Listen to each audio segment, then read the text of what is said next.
Hello everybody. ये geography के chapter agriculture का 6th लेक्चर है।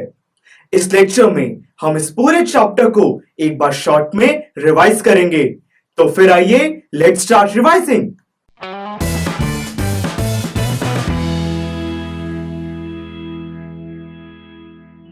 Students, India is the land of agriculture. आज इंडिया की अराउंड 60% पॉपुलेशन एग्रीकल्चरल एक्टिविटीज में इन्वॉल्व है। इंडिया में 3 टाइप के फार्मिंग मेथड्स यूज किए जाते हैं। वो हैं primitive subsistence farming, intensive subsistence farming और commercial farming. Primitive subsistence farming small families use करती हैं। Intensive subsistence farming large families use करती हैं।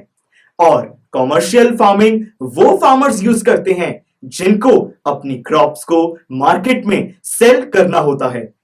अगर हम क्रॉपिंग सीजन्स की बात करें तो इंडिया में 3 सीजन्स हैं, राबी, खारिफ और ज़ैद।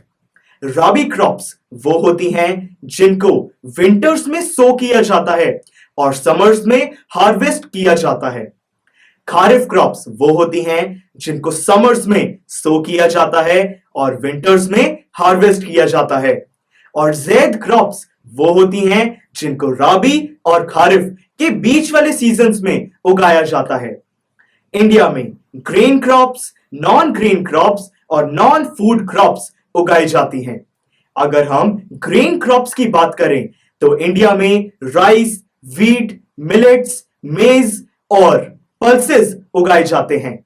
क्या आप नॉन ग्रेन क्रॉप्स के कुछ एग्जांपल्स दे सकते हैं? Yes sir, non green crops के एग्जांपल्स हैं sugarcane, oilseeds, tea, coffee और horticulture crops. You got it right. अगर हम नॉन फूड क्रॉप्स की बात करें तो इंडिया में रबर, सिल्क, कॉटन और जूट उगाए जाते हैं। स्टूडेंट्स, एग्रीकल्चरल डेवलपमेंट के लिए आज गवर्नमेंट ने बहुत सारी स्कीम्स स्टार्ट की हैं, जैसे कि किसान credit card, personal accident insurance scheme और मिनिमम सपोर्ट प्राइस। आज Indian council for agricultural development के अंडर बहुत सारे इंस्टीट्यूशंस सेटअप हो रहे हैं। फूड सिक्योरिटी को इंश्योर करने के लिए पब्लिक डिस्ट्रीब्यूशन सिस्टम और बफर स्टॉक जैसी फैसिलिटीज काम कर रही हैं। तो ओवरऑल इस पूरे चैप्टर से आपको क्या समझ आता है?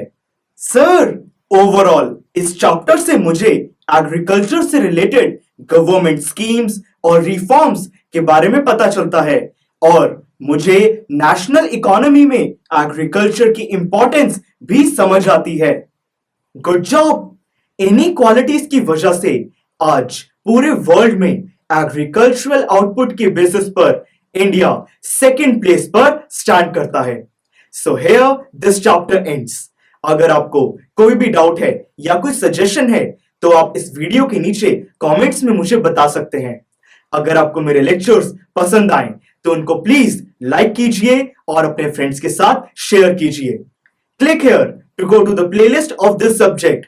Click here to go to the playlist of history subject.